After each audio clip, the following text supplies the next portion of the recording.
Eu estou aqui ladeado das duas feras que sabem muito de segurança, né?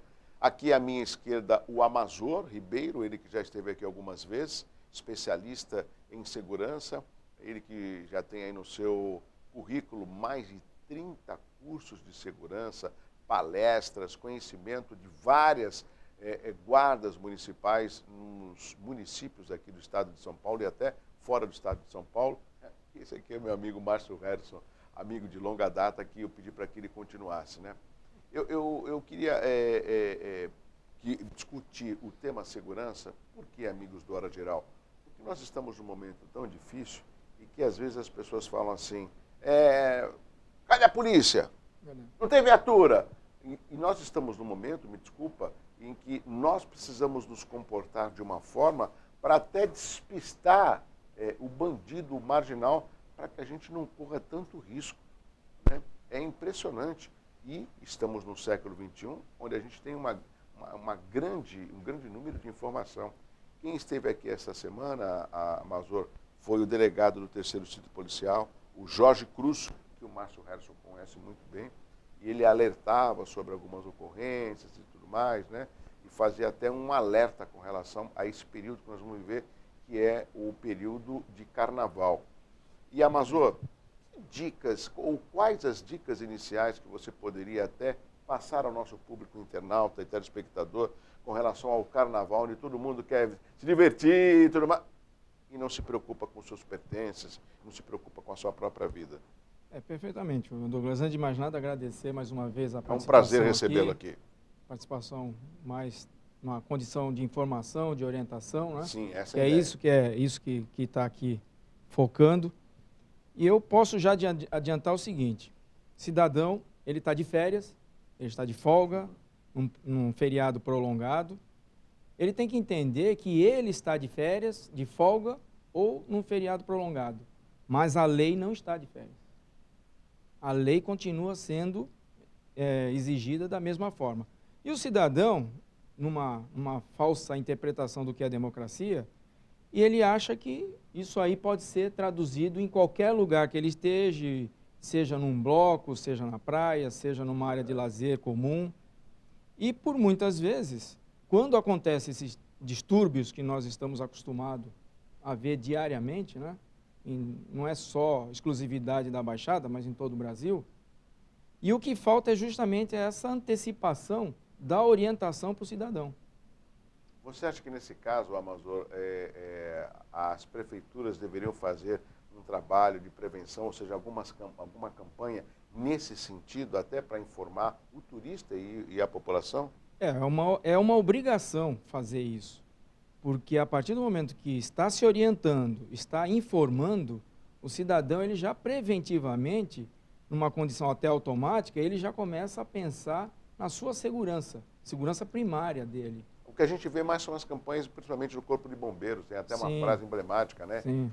Água no umbigo, sinal de perigo. A gente só vê essa preocupação com relação ao Corpo de Bombeiros, mas não a segurança propriamente dita do cidadão e da cidadã. Se tiver uma orientação preventiva naquilo que o cidadão deve e como se comportar, porque depois é muito fácil falar que faltou segurança.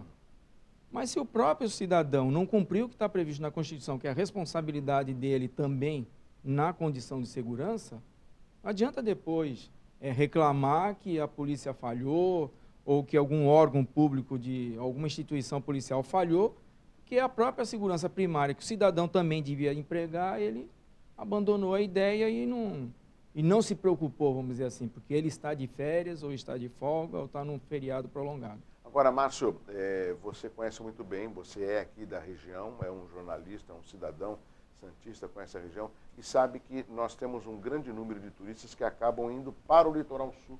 Sim. Porque a cidade de Santos praticamente ela não tem por onde se expandir, e é um outro tipo de público, mais o público idoso, é o que eu percebo. Mas o litoral sul, a partir de Praia Grande, é impressionante como cresce. Ou seja, e é justamente nessas cidades, me corrijam, que dilui o efetivo da Operação Verão. Isso. E que faz uma grande diferença na segurança do carnaval. O que as pessoas reclamam, Douglas, é o seguinte: quando você vai na praia, realmente, a segurança na praia é TID maravilhosa. Você tem bombeiro, você tem o Águia, você tem um policiamento extensivo preventivo, tem o pelotão bike, que são os policiais militares de bicicleta, tem a força tática e tudo. Tem os guardas municipais. Tem os guardas municipais, aliás, a Guarda Municipal de Praia Grande, salvo engano, o Amazor tem muito mais cátedra de falar, foi a primeira guarda a ser armada por um ato de um advogado. Não foi a Guarda Municipal que armou a sua própria guarda. Foi uma exigência dos próprios guardas que entraram com uma ação liminar e, a partir disso, foi julgado o mérito e, consequentemente, a partir disso, a municipalidade teve que armar a sua guarda. Sim. Essa foi uma situação, um parênteses. Agora, voltando para o litoral sul. Ali, quando você chegar, Vila Caiçara, você vai evoluindo até Peruíbe. Você tem muito o quê? Casa de veranistas, de veraneio. E o veranista, ele vem de São Paulo, do interior, Douglas, ele vem com aquela sensação que tá tudo bem, eu vou pra praia, eu vou pro litoral, eu vou pro carnaval, eu vou deixa relaxar. O portão aberto, deixa a Chega chave de no trânsito carro. pesado e vai descer na serra, parece que vai abaixando a guarda da pessoa. E o que acontece, Douglas? É nesse momento que o criminoso está espreito, ele sabe que aquela casa de veraneio vai ser ocupada. E quando a família está chegando, vai ser aguentada. Ou quando está indo embora, ela vai ser aguentada. Ou quando, por exemplo, a família coloca ali as suas banquetas ou as suas cadeirinhas de praia para ficar ali no portão com as criancinhas, é esse momento vulnerável que o criminoso vai agir, Douglas. Agora, Amazor, existe uma característica na nossa região que eu não concebo, enfim, lei é para ser cumprida, né? Nós temos em Mongaguá lá o presídio semiaberto, né? Cedinho. Inaugurei lá. Exatamente. Então, agora, e a gente observa que, ou seja, quem está cumprindo pena tem um dia livre e retorna para pernoitar, para dormir no presídio. E isso acaba deixando vulnerável também os turistas e a população. Como é que você vê a instalação de um semiaberto em Mongaguá, principalmente num período como esse? Olha, Douglas, é muito delicado, porque justamente a condição da penitenciária, na hora que o seu detento ele está praticando, inclusive, um ato que está previsto em lei, dele poder sair durante o dia e retornar, existe também deveria existir também um trabalho de informação e orientação para esse cidadão que está cumprindo pena. Porque muitas vezes ele também não tem orientação do que ele deve e pode fazer. E isso aí contribui para que ele saia e acha que naquele momento, como ele está livre e ele não tem nenhum, porque inclusive ele é recluso, ele está cumprindo uma pena, ele acha que ele pode praticar o que ele quer, porque ele não tem uma prerrogativa de perspectiva de se envolver de volta na sociedade. E isso aí é uma situação que incomoda muito quem tem as suas residências ou comércio próximo desses presídios, justamente porque ele sai, apesar que ele tem a regra dele constituir um emprego, dele constituir uma atividade profissional para poder ter essa prerrogativa, mas de qualquer forma, ele está viciado na condição do crime. Tem alguns casos que eu quero ouvir os nossos convidados, o meu amigo Amazor Ribeiro, que é especialista em segurança, e também o repórter policial Márcio Herson. Por exemplo, a Polícia Civil procura a Zilma. Quem é Zilma, você sabe muito bem, é aquela que matou a Andressa em Mongaguá em outubro. Essas investigações, Márcio Herson, como que a população pode e deve ajudar a polícia? A população pode e deve ajudar através do Disque Denúncia, 181, até se deslocando. Se a senhora sabe o paradeiro dessa mulher, entre em contato com o delegado titular do município, com o plantonista, com a polícia militar, para que possa, porque a polícia não tem bola de cristal, Douglas. O que acontece? Você precisa de quê? De informações. Se tem um inquérito policial presidido por delegado de polícia, se existe uma prisão temporária a ser cumprida, se existe uma prisão preventiva a ser cumprida, se existe uma sentença judicial a ser cumprida, na forma da lei, está em aberto, a população pode e deve ajudar. Não colocando a cara, mas simplesmente ou ligando para um 90 Polícia Militar, ou 181, o Disque Denúncia, para que seja cumprido esse mandado judicial, Douglas. O Amazor, eu tenho ouvido, e como eu sou um jornalista, o jornalista ele tem que pelo menos discutir ou ter um conhecimento, mesmo que primário, de vários assuntos. Isso me causa preocupação e é uma razão até que eu fiz questão de convidá-los.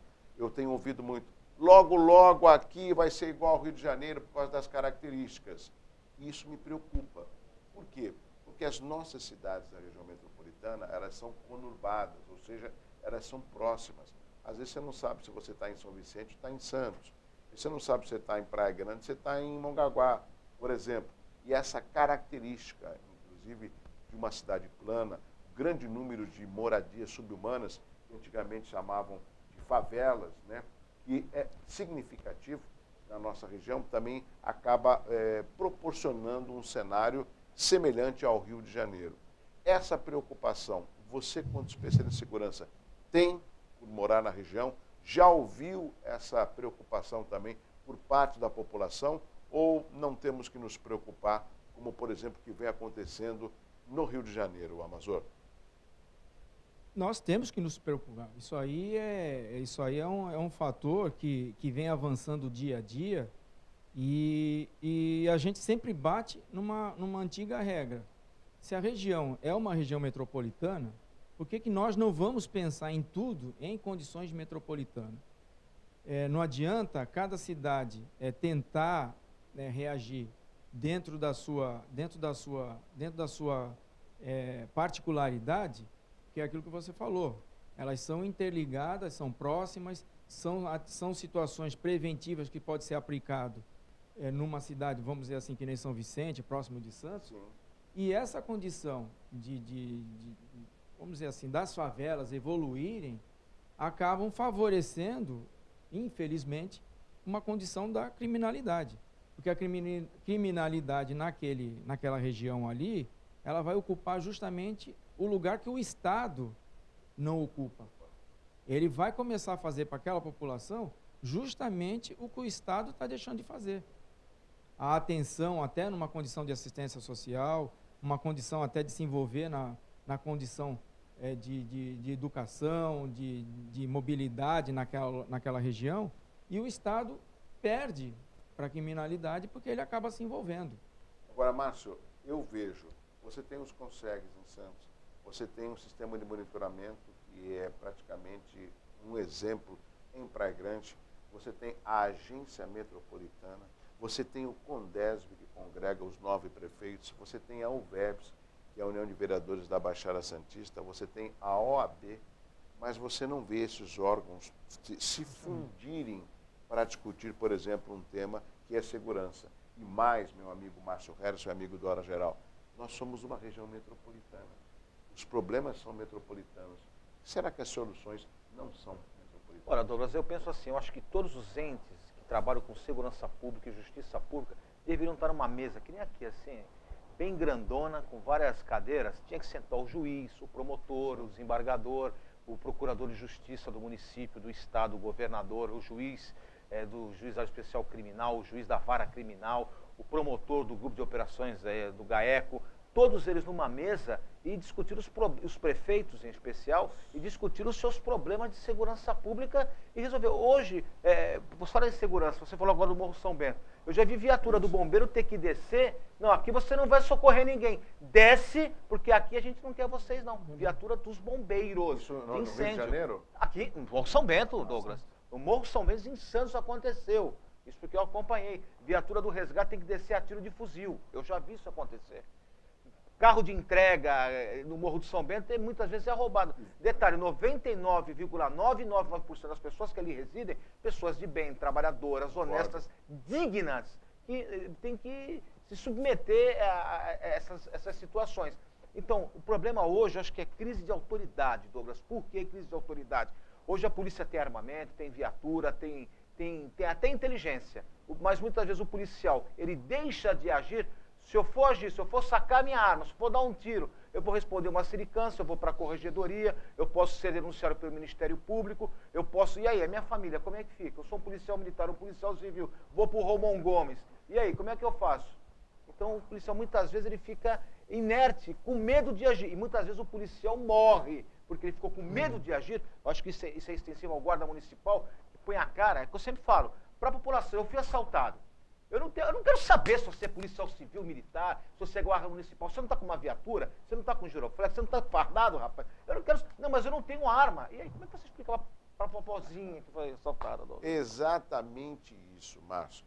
Esse é um assunto que eu quero tocar já com a Amazor, mas hoje saiu um dos jornais do Rio de Janeiro, e olha só, Amazor, que estudos indicam para a diminuição do confronto da polícia, leia-se, Rio de Janeiro, da polícia com os traficantes, a diminuição das UPPs e também desses homens que vieram da Segurança Nacional para que eles saiam do Rio de Janeiro. Em outras palavras, foi o que eu entendi ao ler. Gente, vamos sair porque aí a gente consegue diminuir a criminalidade. E essa semana nós temos imagens, pessoas na linha vermelha ficaram mais de 20 minutos parados e voltando na contramão com medo da ação dos traficantes. Isso no Rio de Janeiro, Brasil, Amazônia. Isso aí é aquilo que eu falo, é o Estado perdendo o seu poder. A partir do momento que o Estado começa a abrir mão e começa a deixar a criminalidade se envolver a cada dia, ela tomar conta dessa realidade, não adianta colocar um efetivo na rua de policiais, porque é o que o Márcio falou. O policial ele fica preso, ele fica atado e ele pensa muito mais nele, em se defender, do que ele defender a sociedade, porque ele sabe que depois ele pode sofrer alguma sanção por uma atitude que vai ser julgado a posterior, de um ato, talvez, dentro de um trâmite de algum processo, ele sabe que vai ser prejudicado. E também a grande história, o Estado não dá devida autoridade para ele. Pelo contrário, cada dia mais, tanto que é aquilo que eu falei no outro programa. Hoje você não vê mais um policial, seja ele, principalmente policial civil já não tinha, mas principalmente um policial militar, você não vê mais um policial transitando na sua cidade de folga de uniforme. Dentro de um ônibus, você não vê mais. Isso aí a gente já tinha até comentado, é impressionante. Óbvio que não vou aqui citar o nome dele, eu tenho um amigo, ele é cabo da Polícia Militar, ele sai da casa dele como um civil, uma pessoa normal, no batalhão ele troca a roupa dele, vai para o trabalho, volta para o batalhão, troca a sua roupa, ou seja, e eu me lembro, eu sou de uma época, eu sempre digo, eu não sou velho, mas eu sou de uma época que eu tinha ele já está na reserva, eles falam, né? O Dito deve estar acompanhando, um primo meu era policial militar. Na década de 80 era muito usual o policial militar fazer um bico com um taxista. Sim. Ele era taxista. E às vezes ele ia com o táxi dele já fardado para se apresentar para o batalhão, né? E depois ia para a rua. Ou seja, era digno, era bonito ver um policial fardado. Isso a gente tem observado uma regressão, um descredenciamento de um policial que está lá justamente para lutar pela segurança, defender a população. Douglas, isso aí, infelizmente, a gente percebe que é uma regressão.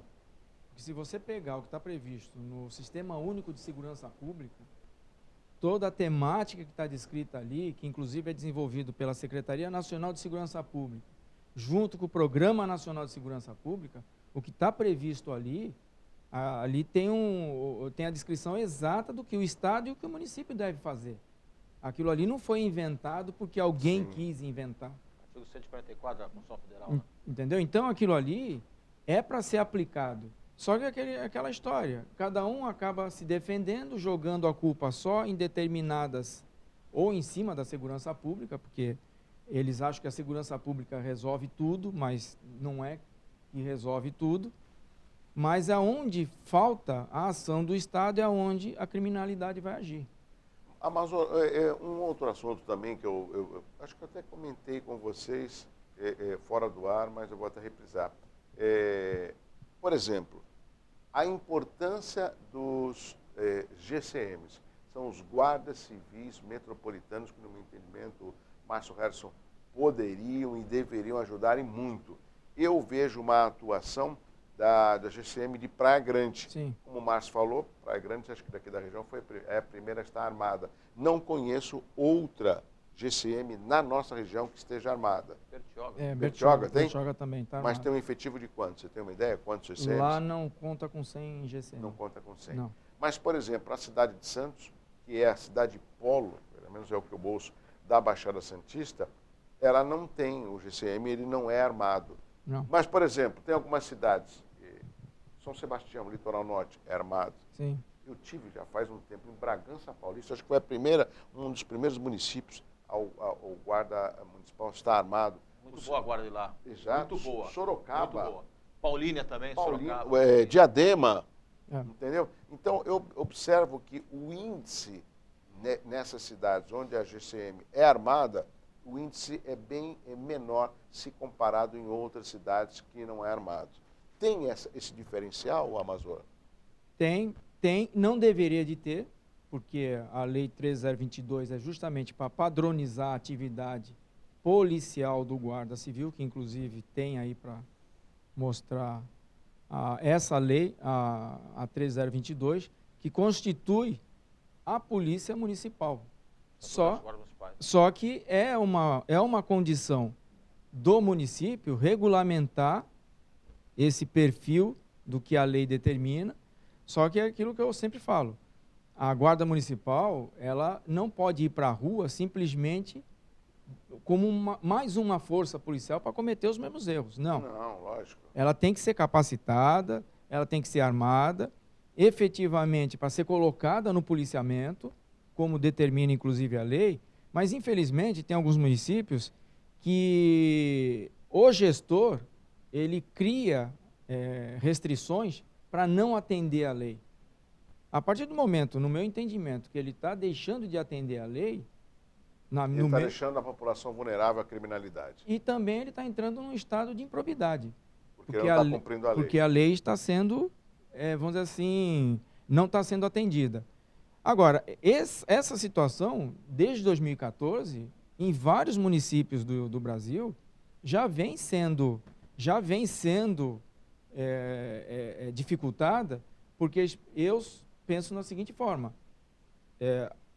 Secretaria de Segurança Pública, Municipal ou de Defesa Pública, enfim, não sei qual é o nome que cada município vai oferecer para a sua secretaria. Não é uma empresa particular, não é uma empresa que eu faço o que eu quero. Até as próprias empresas têm regras para atender o seu cliente. Agora, o gestor público, que ele tem por obrigação, é dever dele, de atender a necessidade, eu acho que o gestor público, inclusive os próprios legisladores municipais, a Câmara Municipal principalmente, ela está deixando de olhar o quê? Uma outra regrinha que eu sempre aplico. O que é prioridade? Eu acho que eu tenho que atender a prioridade. Foi o que eu falei no outro programa também. Nós tivemos vários empresários que investiram em 17 toneladas para ser queimado no Réveillon. Agora, por que eu não posso também chamar esses empresários ou parceiros, ou não sei qual é o nome que possa dar, transforma 17 toneladas de fogos em 17 toneladas em medicamentos para as policlínicas? Prioridade. Qual é a prioridade do administrador? Qual a prioridade? Entendeu? E ele, às vezes, acha melhor jogar para a plateia, porque ele vai ser visto de uma outra forma, do que, de repente, ele não colocar uma queima de fogos, mas você ter um bom atendimento na policlínica, para você ter uma boa segurança. E eu fico imaginando, eu conheço alguns guardas municipais, alguns GCMs aqui de Santos, que eles também se tornam vulneráveis, porque, ao mesmo tempo que a população ela não está armada para se defender da criminalidade, o guarda também não. O que ele vai fazer? Ele vai fazer vistas grossas. Ele vai andar pela orla, né? Vai falar para um cara que está fumando uma coisa, não pode fumar aqui, sai daqui. Ando muito.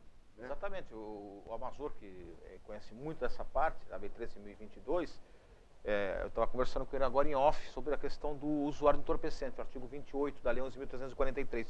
O policial civil, militar ou guarda municipal que deter, não pode nem prender, deter essa pessoa, ela vai ser sempre olhada à luz de um problema de saúde pública. Então, ele é um monstro que foi criado, como monstro. Nós temos o artigo 33, que é o tráfico, e o 28 é o usuário. O artigo 28, ele é criminalizado, ele é crime.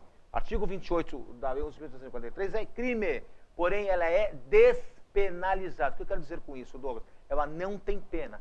O guarda municipal, o policial militar, pegou 10 vezes o mesmo cidadão fumando maconha, não pode ser feito nada, a não ser encaminhado um termo circunstanciado para que ele converse com o juiz no dia seguinte. Foi justamente isso que o delegado Jorge Cruz falou aqui essa semana aqui no Hora Geral. Olha, estão chegando algumas perguntas pelos nossos amigos internautas. A Maria das Mercês, de Praia Grande, Amazônia. Por que a polícia não acaba com os bares funks na rua e não recolhem esses adolescentes que só fazem bagunça? Ele falou de um pequeno usuário de drogas. E esses baderneiros que acabam fazendo baile funks em algumas das cidades, perturbando o silêncio residencial. Isso aí, no interior, principalmente na região de Carapicuíba, Barueri, a própria Guarda Civil, ela cria operações juntamente com a Polícia Militar, juntamente com a Polícia Civil. São as forças-tarefas? Justamente. Eles criam essas forças-tarefas para investir justamente numa condição até de inteligência, porque esses bailes, eles são marcados justamente pelo Facebook. A rede social é que transmite a informação para quem quer participar daquele baile. Numa condição preventiva, não adianta eu ir com uma força policial razoável para combater aquela situação que está ocorrendo no momento, depois que tem 1.000, 2.000 pessoas aglutinadas num lugar. Que a ação vai ser muito mais forte, a operação vai ter que ter uma repressão muito mais efetiva, porque são 2.000 pessoas se rebelando contra um efetivo, dependendo de 150, 100 homens, que não vai dar conta. Sim. Então, se eu sei que aquilo ali está sendo marcado, é um efeito que estava acontecendo aqui em Santos, há pouco tempo, ali na região ali do Canal 6 com a praia, todos os dias no final de semana. Estavam se aglomerando ali 1.800 pessoas. Canal 6 com a praia? Justamente. Principalmente agora, isso aí estava acontecendo, estava todo dia. Na faixa de areia, Na né? faixa de areia. Sim. Só que depois que tinha 1.000 pessoas ali, e daí aparecia uma força policial lá para querer conter, mas como conter depois que já está formado? Ou seja, não existe um trabalho preventivo Justamente. também na área da segurança. Justamente. A prevenção é que tem que vir num trabalho de inteligência, detectando onde está sendo marcado esses pontos de ação. A mesma coisa acontecia na praça ali ao lado do PS da Zona Noroeste. Criava-se uma aglomeração muito grande de gente ali, começava tipo 7 horas e varava a madrugada toda. Aí mandava uma viatura de uma força policial para atender 1.000 pessoas que estavam ali. Essa é uma outra discussão. Agora, nesse caso, eu não quero ficar enxugando gelo aqui no Hora Geral, porque tempo é dinheiro, né? Agora, Amazônia, quem que a população pode recorrer? Vai cobrar do vereador, porque o vereador cobrar o prefeito? Vai cobrar do prefeito através de alguma audiência pública? Vai chamar o Ministério Público, porque alguma coisa precisa ser feita. É o que o Márcio acabou de relatar agora há pouco. Os órgãos que são os detentores dessa inteligência, são os detentores dos poderes, cada um dentro da sua área, é que tem que chamar para uma prioridade. Sim. E dar atenção àquilo, porque é aquilo que eu comentei num outro programa também. Não adianta eu trazer um parque ou formar na minha cidade situações de lazer, praia, praça, eventos, e a população não vai poder aproveitar porque ela não tem segurança. Se ela não tem segurança, não tem como combater a criminalidade. E um outro ponto também que é mais grave ainda. As instituições, principalmente que trabalham uniformizado, se preocupam muito em pôr um efetivo fixo, como também nós usamos a palavra de viaturas que ficam em prejuízo, estacionadas. Ela não pode sair daquele local. Exatamente. Nossa, essa discussão, o Amazonas, a gente fazia tanto. Tinha uma unidade móvel que ficava no Gonzaga, ficava ali no José Menino, e a pessoa, por que o cara não pode se deslocar? Diz que não podia, porque ali tem que ficar num ponto fixo. Eu não entendo isso. E aí, meu amigo Márcio Harrison, amigo Amazônia, amigo do Hora Geral, eu fiz um vídeo, não precisa nem pegar esse vídeo, produção, eu fiz um vídeo junto com o meu amigo Sérgio Mendes, lá em São Paulo, ali a Vila Madalena, né? Vila Madalena, tem um micro-ônibus do CRAC, é possível vencer, 2 viaturas e 2 motos. Eu perguntei, estava lá a supervisora, tem alguma ocorrência. Não, a gente pega uma dessas viaturas, ela é deslocada até o local. Ou seja, mobilidade, estratégia. Sim. Aqui em Santos nós não temos. É impressionante. E nós estamos chegando numa época de carnaval, já estamos no carnaval, de muitas bandas, muitos eventos, mas veja o que aconteceu isso em São Paulo. Coloca ali a imagem. Só uma pessoa, olha, furtou mais de 10 aparelhos de celular. Olha ali, Márcio. Olha lá, ela tira 1, 2, 3. Olha só. Fabricou uma camisa, né? Exatamente. Olha a expertise. Isso aconteceu em São Paulo. Né? Eu esqueci o nome do bloco, né? Depois de um evento, né? Ou seja, tinham seguranças também particulares. Ela foi monitorada, né? Chegaram lá, chamaram umas seguranças mulheres para poder fazer a revista, né? Olha só, aí tem uma que fala, tira esse colete, tira o colete para ver se não tem. Foram 10 aparelhos celulares. Muito gulosa, né? Muito Meu gulosa. Deus do céu. É impressionante. Eu nunca vi isso, Márcio. Olha lá, para ver se não tinha escondido. Antigamente eles entravam nas lojas com uma caixa de fundo falso. Você lembra disso, Douglas? A caixa de presente bonita, só que embaixo o fundo era falso. Aí colocava em cima daquelas esqueci o nome. Prateleiras, bem prateleira, né? Balcão, isso. E aí vai colocando o que dava e saía da loja numa boa, né? Incrível, né? Impressionante. Ou seja, isso aí, né? a criatividade, né, do furto.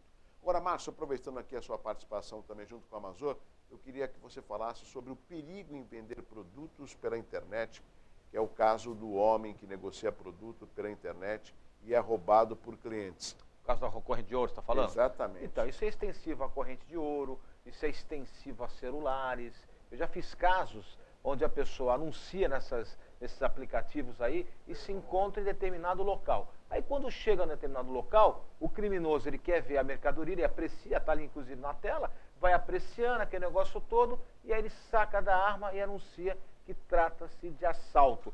Isso serve para a locação de imóveis, isso serve para venda de carros e de motos. Eu já vi vítima chegar de carro em determinado local com a moto e sair a pé. Nossa. Por quê? É lógico, ninguém quer perder, ainda mais nessa época de crise, Douglas, porque as pessoas querem ganhar um pouquinho mais. Mas às vezes o que você vai perder, você vai ganhar em tranquilidade. Quer vender a sua moto, meu amigo? Ou você vende para alguém que você conhece, ou você faz um negócio dentro de um shopping, paga lá, para você ter um monitoramento, ou você vai numa revenda. Você quer tranquilidade? Às vezes você vai ganhar 10%. Uma moto vai de 10 mil reais. R$1.000 é dinheiro? É lógico que é dinheiro. Lógico. Mas o que prefere? Você ter segurança e tranquilidade, ou você de repente sair num caixão, ou você sair com prejuízo de 10 mil reais, ninguém vai te pagar. Então o que acontece é isso. Esses aplicativos são interessantes, mas tem que ter cautela, muito cuidado. Se deslocar até o local que está a pessoa, você está vulnerável, muito vulnerável, Douglas. Quer dizer, a pessoa quebra, como disse aqui o Amazon, a segurança primária. Aí corre atrás do Estado. Pera aí, meu amigo, você vai com uma corrente de ouro. Por que corrente de ouro? Tem o quê? Liquidez. Ouro você derreteu, acabou o crime. Aí você vem na delegacia fazer BO ainda, você é um fanfarrão. Você é um brincalhão, né? Esse é o Márcio Harrison. O Márcio tem aqui na minha pauta roubo de açaí, foi em Praia Grande. Foi um roubo, esse roubo aconteceu, foi roubo de carga. Roubo de carga. Açaí? Exatamente. Do açaí foi. Era uma entrega que estava sendo feita com uma van, aí criminosos surgiram, dominaram ali o motorista, de imediato acionaram a polícia militar, houve a perseguição ininterrupta, está aí inclusive a carga recuperada pela Polícia Militar, pessoal do 45º Batalhão, comando lá, Coronel Izumi, comandante da Praia Grande, do Batalhão de Praia Grande. E a guarnição do Izumi acabou aí apresentando a delegacia sede, lá, a presença do delegado, o doutor Carlos Fogolin, o Alexandre, a equipe. Agora a polícia quer saber quem seriam os destinatários. Você percebeu a coisa, como é que funciona? Tudo vira em torno do quê? Do patrimônio. Do furto, que é a subtração da coisa alheia móvel, do roubo, mediante a grave ameaça com emprego, com a receptação, então eles ficam, o estelionato. Então a moça ali, por exemplo, estava furtando. Furtando por quê? Ia recepcionar o celular para alguém. Então assim vai. Então essa é o crime, tidos e havidos crimes contra o patrimônio. Por isso que eu digo, não vai para a praia agora, muita gente vai para a praia surfar, não vai me deixar a chave do carro no pneu ou no para-choque. E ainda põe no BO. A chave estava onde? Ah, estava no para-choque. O segurador não vai te pagar nunca. Você deu origem à causa, meu amigo. Isso acontece de forma corriqueira. Você sabe, corriqueira. você está falando isso, Márcio, eu tenho um hábito, quando eu vou no banco, né? eu sempre saio com papel, alguma coisa na mão, até para demonstrar para quem está vendo, que eu fui só tirar meu saldo. Tô durolando. Ou foi porque é impressionante, eu vejo como as pessoas inocentes, pega para dar espaço para outra e sai assim, contando dinheiro. Opa, hoje em dia está todo mundo te monitorando. Exatamente. É impressionante. Exatamente. Eu fico com muita cautela, principalmente na Rua Carvalho de Mendonça, Douglas, aproveitando já o seu ensejo, porque tem muitas agências bancárias ali e muitos idosos, muitas vezes sozinhos, vão fazer o saque das suas pensões, das suas aposentadorias. É importante que um filho mais velho esteja junto para acompanhar esse momento, porque muitas vezes, não na Carvalho de Mendonça, mas quando entra pelas ruas ali mais próximas, Augusto Paulino, Arnaldo de Carvalho, as pessoas são abordadas. As principais agências nesse bairro, por exemplo, estão ali na Carvalho de Mendonça. Né? Amazor, é impressionante, a gente tem que pensar em tudo hoje.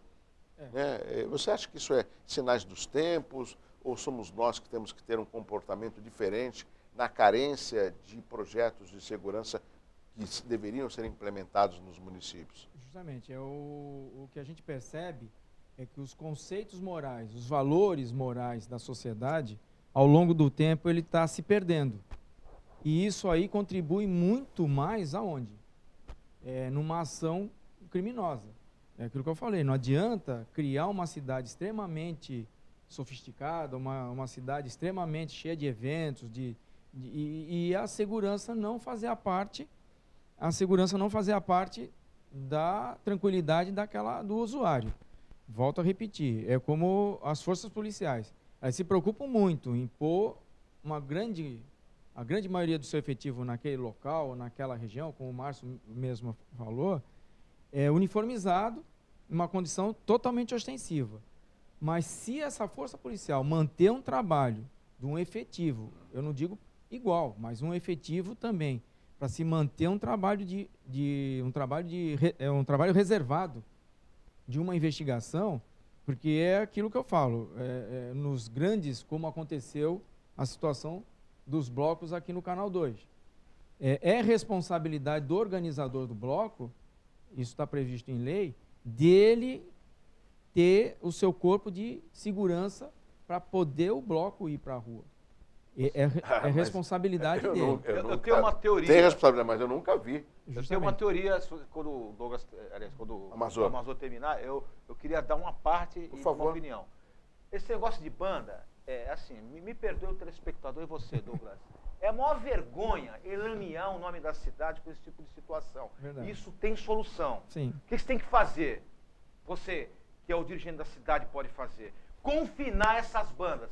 Não tem a Zona Noroeste, que é a cidade do Carnaval? Não tem o emissário submarino? Você fecha aquilo ali tudo, confina, detector de metais, só vai participar da banda quem tiver ali confinado. Ah, sim, eu não quero. Então não tem. Acabou. Porque local aberto, você pode acontecer de tudo. Pessoas serem assaltadas. Tiraram de um advogado, não precisa ser advogado, precisa ser o vendedor de bananas, com todo o respeito ao vendedor de bananas. Tiraram o anel da mão dele. Ô, doutor, me dá o bobo aí. Uma moça com uma senhora de idade no carro. Isso é maior, lameou a cidade de Santos. Ah, mas vamos tirar a banda. Pô, mas teve na mesma Canal 2 uma autoescola que o ano passado destruíram a autoescola. O rapaz tinha acabado de montar a autoescola ali, Douglas. Destruíram o carro, a moto, tudo. O Márcio Harris e Amazor, temos alguns minutos para encerrar o Hora Geral, mas teve um furto que ocorreu na semana passada. Na realidade, um furto não, foi um assalto, né? Lá no Centro Comercial do Boqueirão, temos até as imagens, e o que causou estranheza é o seguinte, isso foi 8h30 da manhã, olha só a estratégia deles, pararam ali do lado do balcão, aí na cadeira ele se impulsionou e acabou adentrando ao local. 8h30 da manhã no centro comercial, que é totalmente monitorado, Boqueirão em Santos, Márcio. Não, só me engano, isso era do 3º DP de Santos, delegado Jorge Álvaro Gonçalves Cruz, né? O Marcelo Mendes, investigador-chefe do 3º DP de Santos, né? E quem tiver alguma informação, aliás, se não estão identificados os autores, né? Porque as imagens estão bem claras, estão em fase, inclusive, de identificação. Porque além do Hora Geral, que foi o primeiro programa a dar essas imagens, nós também tivemos a distribuição delas em todas as redes sociais. Então é impossível, eu acho que é impossível não há a identificação, só se for um extraterrestre que assaltaram aí, pela qualidade da imagem, Douglas. pela divulgação que foi dada isso aí. Nem sei quantos milhões de views já deu. Eu tenho certeza que a equipe do Marcelo Mendes, do terceiro DP, eu tenho certeza que já possa estar em fase de identificação. Tem câmera. Tem uma câmera da Guarda Civil ali na esquina. Não, está identificado. Na Bento de Abreu com Álvares Azevedo. Tem uma câmera ali. Está funcionando, será? Não, está funcionando. Está funcionando? Tá funcionando. Porque outro dia caiu um raio, queimou todas as câmeras da cidade. Santos? Em Santos. Teve um assalto, até de uma pessoa próxima a mim, foi assaltada, na Senador Dantas. Era um domingo, dia do Jogo do Brasil. Quase mataram a idosa. E o que acontece, eu fui pedir as imagens, não tinha as imagens porque acabou, tinha queimado, caiu um raio. Um minuto para você, meu amigo Amazor. Deixa uma mensagem para os telespectadores e os turistas que estão chegando para esse carnaval. Um minuto. É prevenção acima de tudo. Preocupação com a sua segurança primária. Sempre olhar em volta antes de estacionar um carro, antes de sair do carro.